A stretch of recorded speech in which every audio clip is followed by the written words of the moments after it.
Hey everyone, welcome to the Monday Movie Memo, where we like to talk about things that happened over the weekend and get you prepared for the week ahead. And something near and dear happened to one of my favorite characters over the weekend.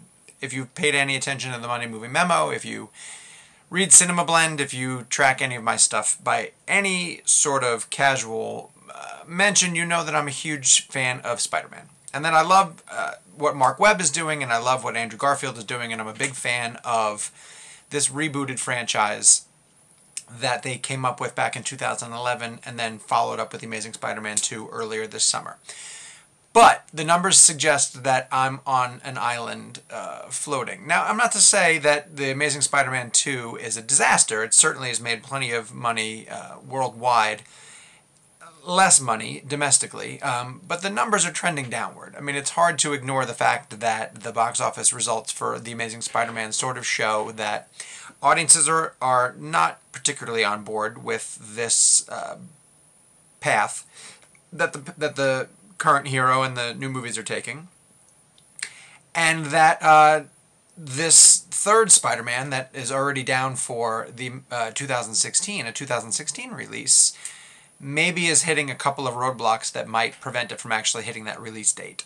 Just to catch you up really quickly, Sony had all these plans for Spider-Man films, for future Spider-Man films, in a way that Marvel has their cinematic universe, and in a way that Warner Brothers and DC are trying to map out a larger franchise for Batman, Superman, and the members of the Justice League. Well, Spider-Man has this new storyline that's focused around Oscorp and the creatures and villains that are coming out of that. So far we've seen the Lizard.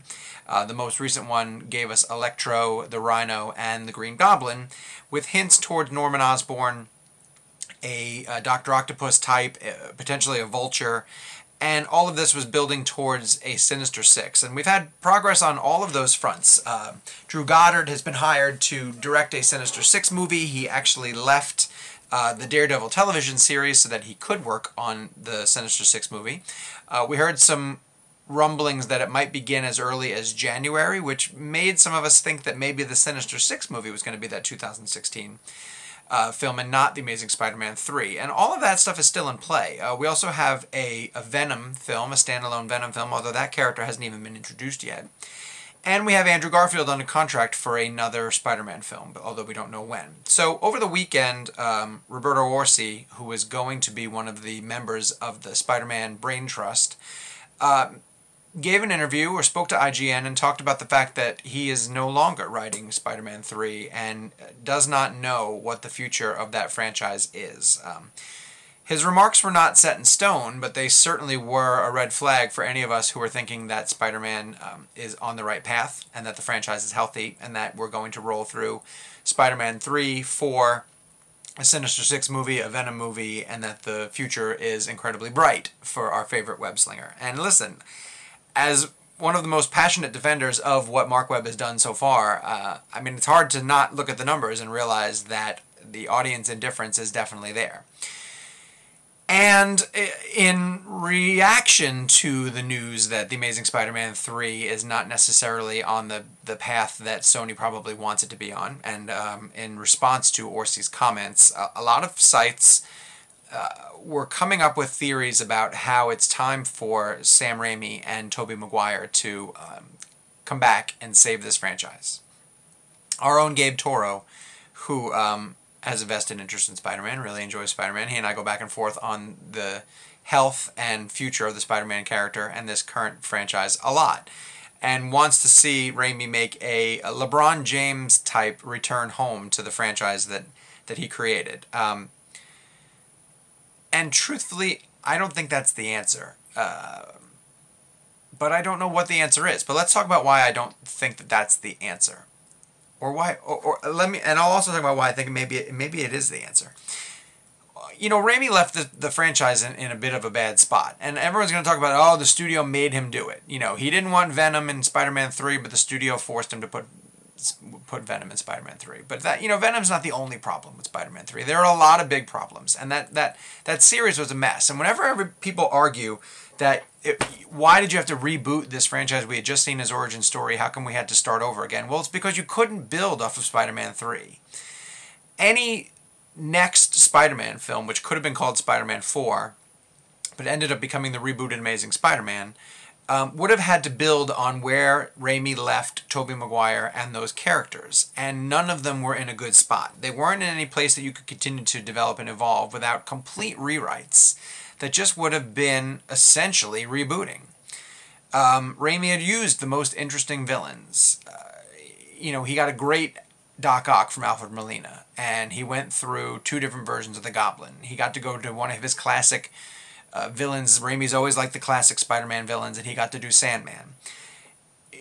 The reason why I entertain the notion that maybe it could work is that Raimi had always had an idea in his head that he wanted to do a Vulture movie. And if there was some way that we could just ignore the past 2 films that have happened and have a continuation of Sam Raimi's Spider-Man, where all of a sudden Tobey Maguire is going to fight the Vulture for some reason, sure, I'd listen to that idea. I'm sure a lot of you guys would listen to that idea. A lot of you guys like the comedic touches that Sam Raimi brings to the franchise.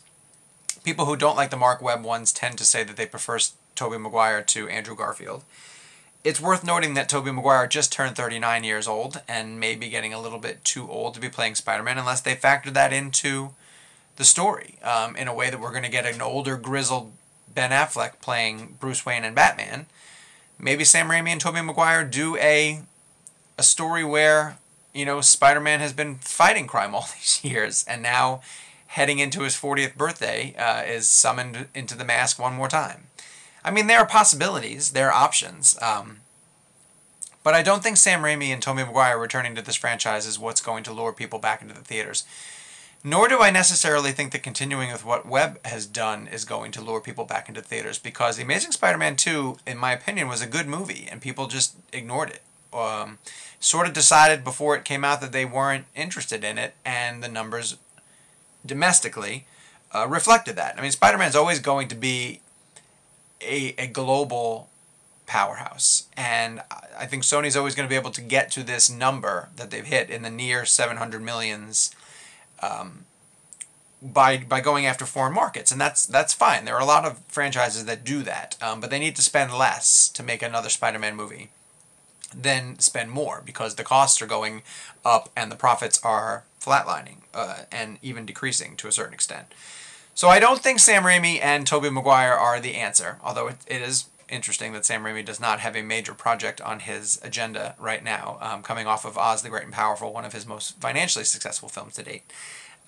Is he waiting for The Evil Dead 2 to come together? Is he waiting for another crack at Spider-Man? I'm not sure, but I don't think he's the answer. Do you?